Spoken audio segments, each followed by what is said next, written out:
Começa mais uma edição do Jornal O Imparcial na TV. Confira os destaques de hoje.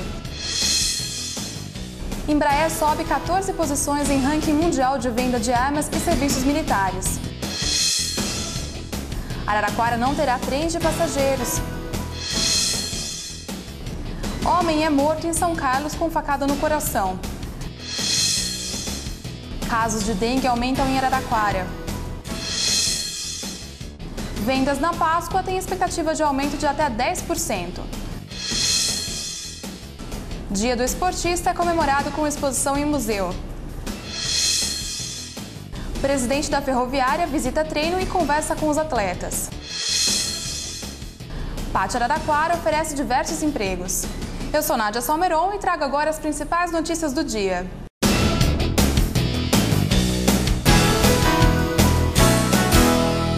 A Embraer subiu 14 posições no ranking das empresas que mais vendem armas e serviços militares no mundo. Os dados são do Instituto de Pesquisa da Paz Internacional de Estocolmo.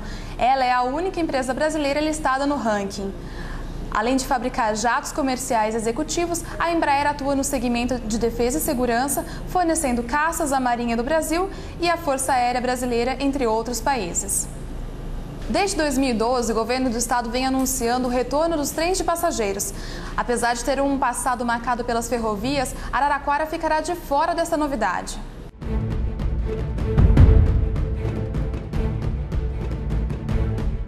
O governador do estado, Geraldo Alckmin, vem anunciando desde 2012 a volta dos trens de passageiros. Araraquara não estará incluída sobre isso.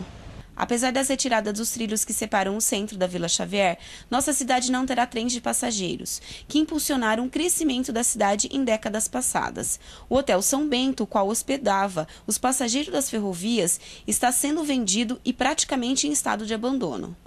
A rede integrada de linhas ferroviárias de passageiros se conectará a uma estação central em São Paulo e abrangerá as cidades de Santos, Mauá, São Caetano, Santo André, Jundiaí, Campinas, Americana, São José dos Campos, Taubaté e Sorocaba. Em São Carlos, um homem foi morto com uma facada no coração.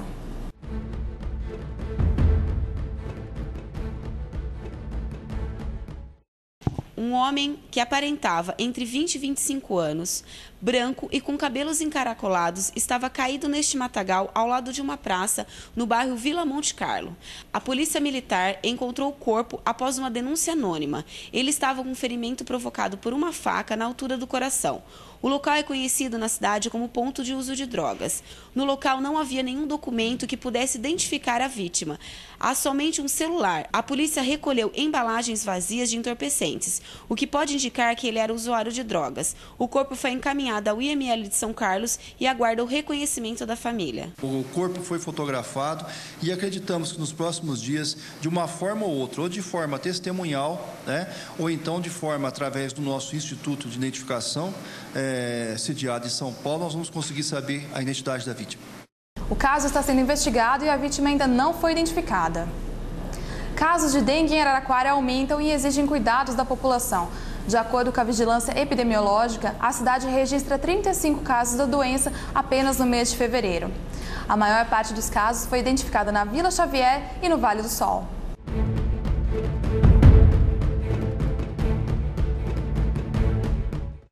Araraquara tem 35 casos de dengue registrados apenas no mês de fevereiro. Resolvemos ir às ruas para saber da população como estão se prevenindo em relação a essa doença. Não deixa a garrafa aberta, né, com água. E os vasos de flores nós põe areia para não depositar água, né? E o quintal sempre limpo para que não haja depósito de água no quintal. Dani, eu vou falar uma coisa com toda sinceridade para você. Eu procuro prevenir a dengue de todos os jeitos.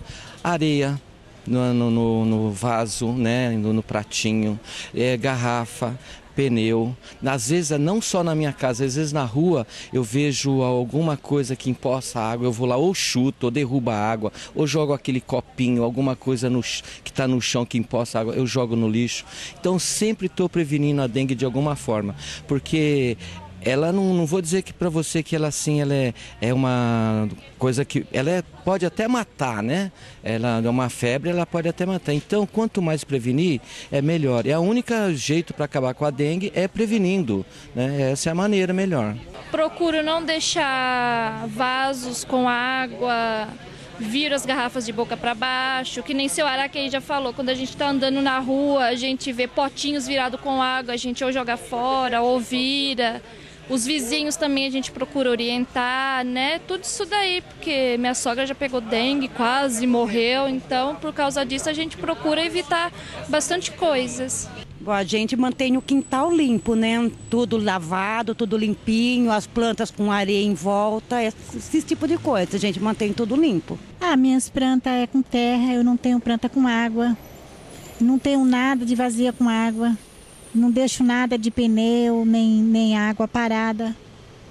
E fica o quintal sempre sequinho. Vamos para um rápido intervalo e voltamos daqui a pouco com mais notícias.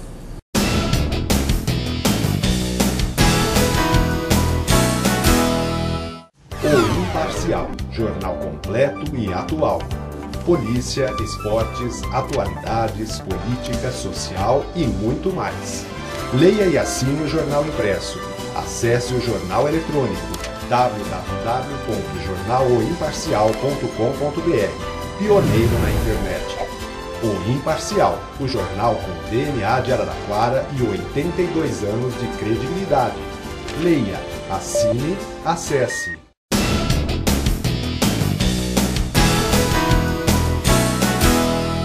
A Páscoa geralmente lembra chocolates e presentes, mas também pode ser sinônimo de boas vendas. Esta é a previsão do Sindicato do Comércio Varejista de Araraquara. As previsões apontam para um crescimento substancial em relação ao ano passado na comercialização de ovos de chocolate. O Sincomércio aposta em um crescimento de 5 a 10% em relação ao ano passado, mas os fabricantes são mais otimistas e estimam um aumento de 30% nas vendas.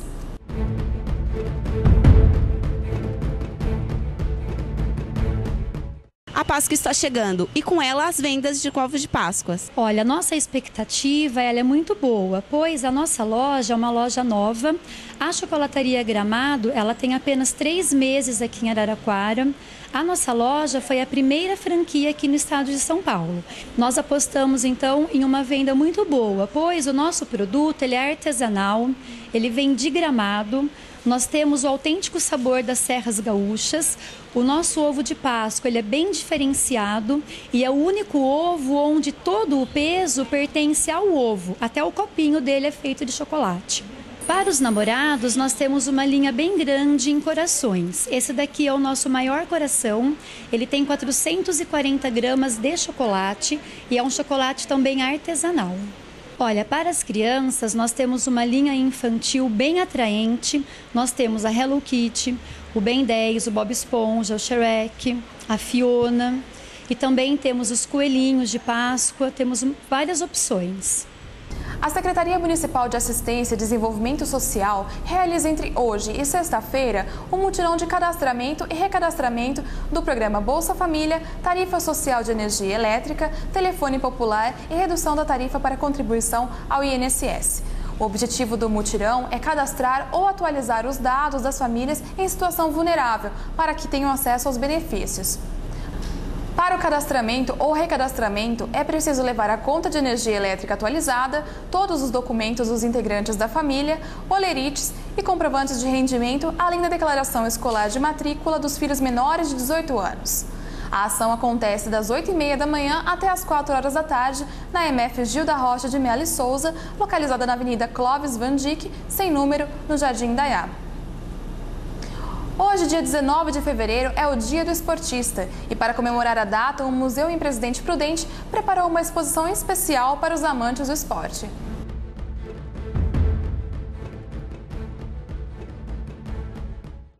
Uniformes e chuteiras ilustra a trajetória de jogadores de futebol que se destacaram no município nas décadas de 40 e 70.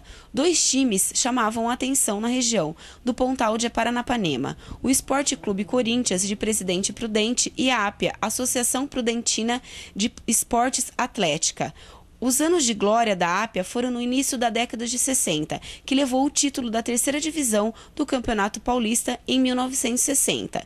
E no ano seguinte foi campeão da 2ª divisão. Mas a mostra vai além do futebol. Algumas curiosidades chamam a atenção, como esta bicicleta de corrida de 1948 e um taco de gateball que pertenceu ao ex-prefeito Vattar Estibat, que governou a cidade entre os anos de 1966 a 1969. A exposição conta que ainda um pouco da história do atletismo e dos personagens que treinaram em Presidente Prudente e se destacaram no cenário nacional. A exposição, que presta homenagem ao Dia do Esportista, comemorando o dia 19 de fevereiro, segue até o dia 10 de março no Museu do Arquivo Histórico de Presidente Prudente. A entrada é de graça. E falando em esportes, na tarde de ontem, o presidente da Ferroviária, Welson Alves Ferreira Júnior, realizou uma visita na Arena da Fonte Luminosa. Na ocasião, ele conversou com os jogadores e revelou informações a respeito das próximas decisões a serem tomadas pela equipe.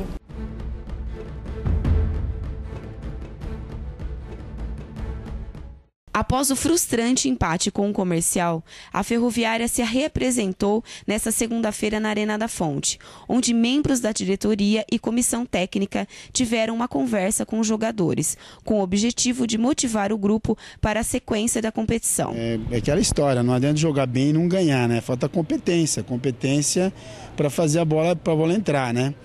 Talvez esteja faltando alguma coisa, talvez um pouco de força, aumentar a força física da equipe, melhorar a qualidade da bola, chegar um pouco no ataque com uma qualidade melhor.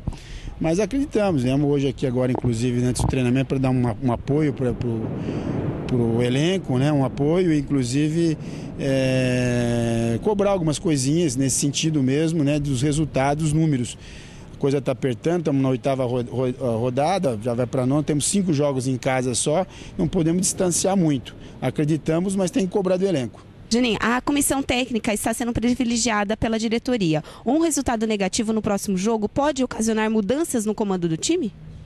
Olha, veja bem, até boa oportunidade, eu sei que não compete muito, não é o foco da entrevista, mas aproveitar vocês que estão na imprensa, um grande número que cobrem a imprensa, é o seguinte, exatamente há um ano atrás, foi feito um contrato com a Know-How, que é uma empresa de administração de gestão esportiva, na qual esse contrato, ele foi um contrato muito discutido, que demorou 40 dias para esse contrato, põe uma cláusula, tira outra cláusula, foi um trabalho desgastante, que eu precisei convencer a diretoria a assinar esse contrato. Isso aí faz um ano, foi no início do Campeonato Paulista do ano passado.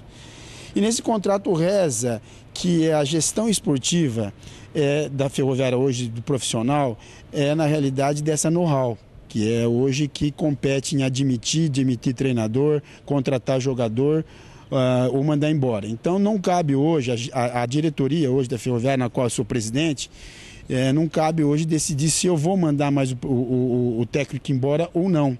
Entendeu? E por que fez isso? Foi feito isso? Na realidade, foi feito isso de uma forma até desprovida de vaidade da própria diretoria, que verificou-se naquela época, com uma receita de 80 mil, que é o que a Unimed e a Lupo juntas passam para a Ferroviária, nós não tínhamos condições de tocar um Campeonato Paulista da 2 desde o ano passado. E com a verba dessa empresa que dá 200 mil, eles exigiram como contrapartida a gestão do futebol profissional. Foi essa gestão. Então, na realidade, nós vemos por bem que nós poderíamos correr o risco desde o ano passado, com uma receita baixa, de não conseguir tocar o time. Já que tinha, mesmo naquela ocasião, papagaios em banco, no qual eu e o Valquírio usaram uma avalista de mais de 200 mil já na época, e a situação financeira da Ferroviária começava a se complicar. Então, o Edinho Silva, o deputado estadual, nos apresentou essa empresa, na qual, apesar de muito desgaste entre a diretoria, que não queria aceitar um pessoal de fora para poder fazer essa gestão, e eles têm então a gestão desde o ano passado. Vocês podem reparar, vocês que acompanham o dia a dia da Ferroviária, que na realidade eu acabei saindo um pouco do dia a dia da Ferroviária, das decisões do futebol profissional, porque há um ano e pouco já vem por conta dessa empresa. Não estou tirando da reta, como a gente fala na língua futebolista, nem me eximindo de nenhuma responsabilidade, porque na realidade eu continuo, tenho um projeto de construção do patrimônio da ferroviária da AF, né? Porque a AF, a Associação Ferroviária Esporte, é uma coisa, a Ferroviária SA é outra. Devo ser reeleito por mais 2 anos na AF, quando eu vou participar da reconstrução do patrimônio da ferroviária. E sou um dos investidores da categoria de base na pessoa física, sou um dos 3 investidores, então vou continuar no projeto, mas devo sair agora em maio, na eleição em abril, maio, da eleição da Ferroviária SA, da gestão do futebol profissional. Então foi feita uma transição desde um ano para esse pessoal chegar, que estão assumindo a direção por conta dessa questão de verba. Então, na realidade, essa pergunta de se vai cair treinador, não vai cair treinador, para vocês, a partir de agora, a imprensa está aí, tem que fazer diretamente ao delator, que é o diretor de futebol, que é o representante da empresa. Tudo bem que existe um conselho consultivo, eles consultam a gente para dar opinião, mas na realidade a palavra final é deles. Então, qualquer sucesso que a Ferroviária no futebol profissional tiver hoje, esse ano, qualquer sucesso ou insucesso, vocês têm que cobrar da parceria na gestão do futebol profissional. A parte administrativa da ferroviária, contas, administração, toda a ferroviária é comigo mesmo, com a diretoria da ferroviária. Mas a questão do futebol profissional, fique bem claro que é por todo sucesso e insucesso é da know-how. Quantos reforços ainda pode chegar? Está chegando essa madrugada, né? Falando nisso, e nós estamos junto com a empresa know-how, eles são responsáveis. Tanto um exemplo que o Bina, um jogador que chegou agora recentemente, a 3ª partida, eles tentaram, essa empresa, trazer o jogador no começo do ano, não conseguiram. O nosso vice-presidente Valquírio, através da Lupo, que tem uma parceria agora com o Atlético Mineiro, conseguiu trazer o jogador. Mesmo algumas dificuldades financeiras que tem de fluxo de caixa, como pagar o salário do menino que está chegando aí, o Gerson, que está chegando hoje do América de Natal. Na realidade, eu que adiantei o salário, minha pessoa física que adiantou por conta de fluxo de dinheiro. Então nós estamos dando todo apoio e torcendo. Inclusive estou aqui hoje para dar esse apoio para o elenco, para a própria diretoria. Deve chegar mais esse o Gerson, o lateral Regis do Londrina, que está no Londrina, um lateral direito, que está chegando por hora. E vamos analisar mais com o treinador alguma posição que ele queira trazer mais algum jogador. Qual recado você dá para a torcida? Torcida de confiança, não estamos numa posição que nós queríamos, que desejávamos, né, para isso. Uma coisa de confiança, nós acreditamos, estamos aqui para dar esse apoio, estou aqui para falar com o elenco que nós confiamos ainda, não está tão longe. Há tempo ainda, né, disso, então eu confio, porque na realidade o que eu quero falar para os jogadores aí, no Noroeste já subiu, caiu, o Comercial já subiu, caiu, 15 Piracicaba, então a Ferroviária está 17 anos nisso, então já está cansando todo mundo, cansando a diretoria e cansando tudo mais, então eu sei que os que estão aqui não são culpados desses 17 anos que a Ferroviária está longe de 1 a 1, eles não são culpados, mas eu quero cobrar deles mais alma nesse time da Ferroviária. Eu acho que está faltando alma, está faltando vibração desse time. É isso que eu vim cobrar deles hoje. O time está sendo profissional? Profissional. Se for ver as 3 derrotas que a Ferroviária sofreu no campeonato, nenhum das 3 derrotas o time que venceu foi melhor. O Osasco, que tive no primeiro jogo, a Ferroviária não jogou bem, mas não foi pior que o Osasco. O segundo tempo só deu Ferroviária. E com o São Carlos foi um desastre. Aí o time de São Carlos só se defendeu para o mérito. E quanto o Capivarino, quarta-feira passada, a Ferroviária também foi melhor e perdeu. Então a Ferroviária não vem jogando mal. Tem um bom elenco, tem condições, mas eu acho que o time da Ferroviária está sendo muito profissional. E toda profissão que a gente queira ter alguma coisa, você não pode ser só profissional, você tem que ter alma no que você faz. Você tem que ter alma, tem que ter dar tudo que você pode. Então, numa competição tão difícil como o time da 2 esse ano, se os jogadores não se empenharem algo mais, nós não vamos conseguir esse acesso. Então, isso que eu vim cobrar hoje dos jogadores. O posto de atendimento ao trabalhador, o PAT, está oferecendo diversas oportunidades de emprego. Confira as principais: ajudante de serralheiro, babá, banhista, chefe de cozinha, cozinheiro, esteticista, instalador de antenas, maçariqueiro, mecânico de manutenção de bombas, mestre de obras, montador de móveis de madeira, motoboy, operador de empilhadeira, pedreiro, professor de administração, representante comercial, selecionador de frutas, tapeceiro de móveis, entre outros. Os interessados devem comparecer ao Centro de Atendimento ao Trabalhador, localizado na Rua Voluntários da Pátria, número 2310, no centro, munidos de carteira de trabalho, PIS, PASEP, RG e CPF. Termina aqui o Jornal O Imparcial na TV. A gente se vê novamente amanhã às 8h30 da noite e ao 12h30. Fique agora com mais imagens de Araraquara.